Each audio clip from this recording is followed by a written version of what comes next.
Hello friends, എല്ലാവർക്കും സുഖാണോ? എന്തൊക്കെയുണ്ട് വിശേഷം? പരാജയത്തെ നേരിടാൻ ഭയക്കരുത്. ഡോക്ടർ APJ അബ്ദുൽ കലാം സാറിന്റെ കോട്ടാണ്. നമ്മൾ പരാജയത്തെ ഫേസ് ചെയ്താൽ മാത്രമേ നമുക്ക് എന്ത് ചെയ്യാൻ പറ്റത്തുള്ളൂ, സക്സസിലോട്ട് പോകാൻ പറ്റത്തുള്ളൂ. അപ്പൊ എല്ലാവരും ഹാപ്പി ആയിട്ടിരിക്കുന്ന വിശ്വാസത്തിൽ നമുക്ക് നമ്മുടെ വീഡിയോയിലോട്ട് കിടക്കാം. ഇന്നത്തെ ടോപ്പിക്കാണ് എക്ടോപിക് പ്രഗ്നൻസി. എന്താണ് എക്ടോപിക് പ്രഗ്നൻസി എന്ന് പറയുന്നത്? ട്യൂബൽ പ്രഗ്നൻസി അല്ലെങ്കിൽ ട്യൂബൽ ഗർഭം എന്നൊക്കെ കേട്ടിട്ടില്ലേ? എന്താണത്? നമുക്കറിയാം, നമ്മുടെ ബീജസങ്കലനം കഴിഞ്ഞ് നമ്മുടെ എംബ്രിയോ ഭ്രൂണം എന്ത് ചെയ്യും? തിരിച്ചുപോയി നമ്മുടെ യൂട്രസിന്റെ ഇന്നർ ലൈനിങ്ങിൽ പോയി പറ്റിപ്പിടിച്ചിരിക്കുന്നതാണ് നോർമൽ പ്രഗ്നൻസി അല്ലെങ്കിൽ നോർമൽ മെക്കാനിസം എന്ന് പറയുന്നത്. ഈ എക്ടോപിക് പ്രഗ്നൻസിയുടെ സമയത്ത് ഇത് എന്ത് ചെയ്യത്തില്ല, തിരിച്ച് പ്രോപ്പർ ആയിട്ട് പോകത്തില്ല. അതിന് പകരം ഇതൊന്നുകിൽ ഓവറിയിലോ അല്ലെങ്കിൽ ഫെലോപ്പിയൻ ട്യൂബിലോ സെർവിക്സിലോ അങ്ങനെ വയറിന്റെ ഏതെങ്കിലും ഭാഗത്തോ ഒക്കെ വന്ന് പറ്റിപ്പിടിച്ചിട്ട് പ്രഗ്നൻസി അവിടെ ആകുന്നു. യൂട്രസിലല്ലാതെ മറ്റേതെങ്കിലും ഭാഗത്തുണ്ടാകുന്ന പ്രഗ്നൻസിയാണ് എക്ടോപിക് പ്രഗ്നൻസി എന്ന് പറയുന്നത്.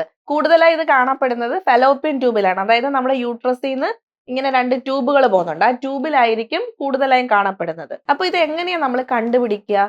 ഇപ്പോൾ യൂഷ്വലി നമ്മൾ ഒരു ഹോസ്പിറ്റലിൽ പോകുന്നത് ഒന്നുകിലും നമ്മളിപ്പം UPT ചെയ്ത് നോക്കി, നമ്മുടെ പീരീഡ് മിസ്സായി UPT ചെയ്ത് നോക്കി, നമ്മൾ പ്രഗ്നന്റ് ആണെന്ന് കണ്ടു, നമ്മൾ ഡോക്ടറെ അടുത്ത് ചെക്കപ്പിന് ചെല്ലുന്നു. അപ്പോൾ ഡോക്ടർ ചെക്ക് ചെയ്യുമ്പോൾ നമ്മുടെ ഈ എംബ്രിയോ യൂട്രസിനകത്ത് കാണുന്നില്ല, എന്നാൽ നമ്മുടെ UPT അല്ലെങ്കിൽ β-HCG ഒക്കെ ഹൈ ആണ്. അങ്ങനെ വരുമ്പോൾ അവരെന്ത് ചെയ്യും? എക്ടോപിക് പ്രഗ്നൻസിയുടെ ഇവാലുവേഷൻ നടത്തും. അതല്ലെങ്കിൽ നമുക്കിപ്പം ഭയങ്കര വയറുവേദനയൊക്കെ വന്നിട്ട് നമ്മൾ ഹോസ്പിറ്റലിൽ പോകുമ്പോൾ നമ്മുടെ ഡോക്ടേഴ്സ് ചോദിച്ചു വരുമ്പോൾ നമ്മൾ പറയും നമ്മുടെ പീരീഡ്സ് മിസ്സായിന്ന്. അപ്പൊ ചെക്ക് ചെയ്യുമ്പോൾ നമ്മൾ പ്രഗ്നന്റ് ആണെന്ന് കാണും. അങ്ങനെ ഫോളോ അപ്പ് ചെയ്തിട്ട് എക്ടോപിക് പ്രഗ്നൻസി ആണെന്ന് കണ്ടുപിടിക്കും. എന്തൊക്കെയാണ് ഇതിന്റെ സൈൻസ് ആൻഡ് സിംറ്റംസ്? ഈ പറഞ്ഞതുപോലെ തന്നെ മിസ്ഡ് പീരീഡ്സ് ആയിരിക്കും, അല്ലെങ്കിൽ UPT പോസിറ്റീവ് ആയിരിക്കും, അബ്ഡോമിനൽ പെയിൻ കാണും, ലോവർ അബ്ഡോമിനൽ പെയിൻ കാണും, ബ്ലീഡിങ് കാണും. ഇങ്ങനെയൊക്കെയാണ് പ്രധാനമായിട്ട് എക്ടോപിക് പ്രഗ്നൻസിയുടെ സിംറ്റംസ് വരുന്നത്. എന്നാൽ ഇത് അവിടെ ഇരുന്ന് വളർന്ന് എന്ത് ചെയ്യും? ഇത് പൊട്ടും, റപ്ചർ ആവുന്ന ഒരു സ്റ്റേജ് ഉണ്ടാവും. അന്നേരം വരുന്ന സിംറ്റംസ് ആണ് ഭയങ്കര വയറുവേദന, സിവിയർ പെയിൻ ആവുന്നതിനോടൊപ്പം തന്നെ ഫെയിന്റ് ചെയ്യാനും ഷോക്കിലോട്ട് പോകാനും കൊളാപ്സ് ആവാനും ഒക്കെ ഉള്ള ചാൻസ് വളരെയധികം കൂടുതലാണ്. അതുപോലെ തന്നെ ഷോൾഡർ പെയിൻ, അബ്ഡോമിനൽ പെയിനോടൊപ്പം തന്നെ ഷോൾഡർ പെയിൻ ഉണ്ടാവാനുള്ള സാധ്യതയും എക്ടോപിക് പ്രഗ്നൻസിയിൽ റപ്ചേർഡ് എക്ടോപിക് ആണെങ്കിൽ കാണാറുണ്ട്. അപ്പൊ നമുക്ക് ഇതെങ്ങനെയാണ് ഡയഗ്നോസ് ചെയ്യുന്നതെന്ന് നോക്കാം. ഡയഗ്നോസിസിൽ പ്രധാനമായിട്ടും വരുന്നത് നമ്മൾ ബ്ലഡ് ടെസ്റ്റ് ചെയ്ത് നോക്കും. ബ്ലഡ് ടെസ്റ്റിനകത്ത് നമ്മൾ β-HCG ചെയ്ത് നോക്കും. UPT പോസിറ്റീവ് ആണ്, യൂറിൻ പ്രഗ്നൻസി ടെസ്റ്റ് ആണ് ഇനിഷ്യലി ചെയ്യുക. അത് പോസിറ്റീവ് ആണെങ്കിൽ നമ്മൾ എന്ത് ചെയ്യും? β-HCG ചെയ്യും. എവറി 48 hours ഇത് റിപ്പീറ്റ് ചെയ്യാൻ പറയും. അതിന്റെ ആ റീഡിങ്സിന്റെ ഡബിൾ ആവുന്നുണ്ടോ എങ്ങനെയാണെന്ന് അതിന്റെ ബേസിസിലാണ് നമ്മൾ എക്ടോപിക് ആണോ അല്ലയോ എന്ന് കൺഫേം ചെയ്യുന്നത്. അതുപോലെ തന്നെ നമ്മൾ അൾട്രാസൗണ്ട് ചെയ്ത് നോക്കും. അൾട്രാസൗണ്ട് മോസ്റ്റ്ലി TVS ആണ് ചെയ്യുന്നത്, ട്രാൻസ് വജൈനൽ സ്കാൻ. അതായത് വജൈനയിലുള്ളിലൂടെ സ്കാൻ ചെയ്ത് സാക്ക് എവിടെയാണെന്ന് കണ്ടുപിടിക്കാൻ ശ്രമിക്കും. അതുപോലെ അൾട്രാസൗണ്ടിൽ ഇതിന്റെ വേറെ നമ്മുടെ യൂട്രസിനകത്തല്ലാതെ ട്യൂബിലോ വേറെ എവിടെയെങ്കിലും ഒക്കെ പ്രഗ്നൻസി ഉണ്ടോ എന്നും കൺഫേം ചെയ്യും. എന്നിട്ട് വൺസ് നമ്മൾ എക്ടോപിക് പ്രഗ്നൻസി ആണെന്ന് കണ്ടുപിടിച്ചാൽ നമ്മൾ എന്ത് ചെയ്യും? അവരെ ഹോസ്പിറ്റലിൽ അഡ്മിറ്റ് ആക്കും. എന്തുകൊണ്ടാണ് ഇങ്ങനെ എക്ടോപിക് പ്രഗ്നൻസി വരുന്നത്? എന്തൊക്കെയാണ് അതിന്റെ റീസൺസ്?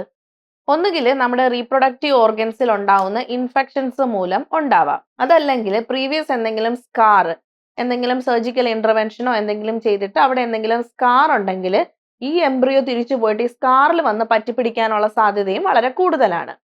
ഇനി അടുത്തതാണ് ഇൻഫെർട്ടിലിറ്റി ട്രീറ്റ്മെന്റ്. IVF പോലുള്ള എന്തെങ്കിലും ഇൻഫെർട്ടിലിറ്റി ട്രീറ്റ്മെന്റ്സ് ഒക്കെ എടുക്കുന്നവരിലും ഈ എംബ്രിയോ അവിടെ ഇവിടെയൊക്കെ പറ്റിപ്പിടിക്കാനും എക്ടോപിക് പ്രഗ്നൻസി ഉണ്ടാവാനുള്ള റിസ്ക്കും കൂടുതലാണ്. ഇനി വൺസ് നമ്മൾ ഡയഗ്നോസ് ചെയ്തു, എക്ടോപിക് പ്രഗ്നൻസി ആണെന്ന് കണ്ടു, നമ്മൾ അവരെ അഡ്മിറ്റ് ചെയ്തു. ഇനി എന്താ ചെയ്യുക? ഇതിന് നമുക്ക് എത്ര നേരത്തെ കണ്ടുപിടിക്കാൻ പറ്റുമോ അത്രയും സ്മൂത്ത് ആയിരിക്കും ഇതിന്റെ ട്രീറ്റ്മെന്റ് എന്ന് പറയുന്നത്. നേരത്തെ കണ്ടുപിടിച്ചാൽ നമുക്ക് മെത്തോട്രക്സേറ്റ് എന്ന് പറയുന്ന ഒരു മെഡിക്കേഷൻ ആണ്. നമ്മൾ യൂഷ്വലി ഇത് ഇഞ്ചക്ഷൻസ് ആയിട്ടാണ് കൊടുക്കുന്നത്. ഇത് കൊടുക്കുമ്പോൾ നമ്മൾ അഡ്മിറ്റ് ആക്കി പ്രോപ്പറായിട്ട് മോണിറ്റർ ചെയ്തിട്ടാണ് കൊടുക്കുന്നത്. അപ്പൊ എന്ത് ചെയ്യും? മെത്തോട്രക്സേറ്റ് പോയിട്ട് ഈ സെൽസിനെയൊക്കെ ഒന്നുകിൽ ഡിസോൾവ് ചെയ്ത് കളയോ അല്ലെങ്കിൽ എന്ത് ചെയ്യും? ഷ്രിങ്ക് ചെയ്ത് ചുരുക്കി കളയോ അലിയിപ്പിച്ച് കളയോ ചെയ്യും.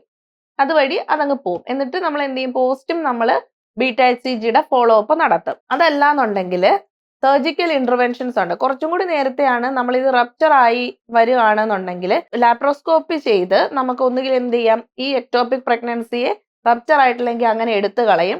അതല്ല റപ്ചർ ആയി കഴിഞ്ഞാൽ ആ ഭാഗത്തെ ട്യൂബ് എന്ത് ചെയ്യും? കട്ട് ചെയ്തിട്ട് അത് റിമൂവ് ചെയ്യാറുണ്ട്. പിന്നെ ഇന്റേണൽ ബ്ലീഡിങ് എന്തെങ്കിലുമൊക്കെ ഉണ്ടായിട്ടുണ്ടെങ്കിൽ അതെല്ലാം റിമൂവ് ചെയ്തിട്ട് പേഷ്യന്റ് HB നോക്കിയിട്ട് ആവശ്യമുണ്ടെങ്കിൽ ബ്ലഡ് പ്രോഡക്ട്സ് ഒക്കെ കൊടുക്കാറുണ്ട്. ഇനി ഈ ഒരു ട്യൂബ് റിമൂവ് ചെയ്തു എന്ന് വെച്ചിട്ട് നമ്മൾ അധികം കൺസേൺഡ് ആവേണ്ട കാര്യമില്ല. നമുക്ക് അടുത്തൊരു ട്യൂബ് ഹെൽത്തി ആയിട്ടുണ്ടെങ്കിൽ നമുക്ക് പ്രഗ്നൻസി ആകാനുള്ള ചാൻസിൽ കുറവുകളൊന്നും തന്നെ സംഭവിക്കുന്നില്ല.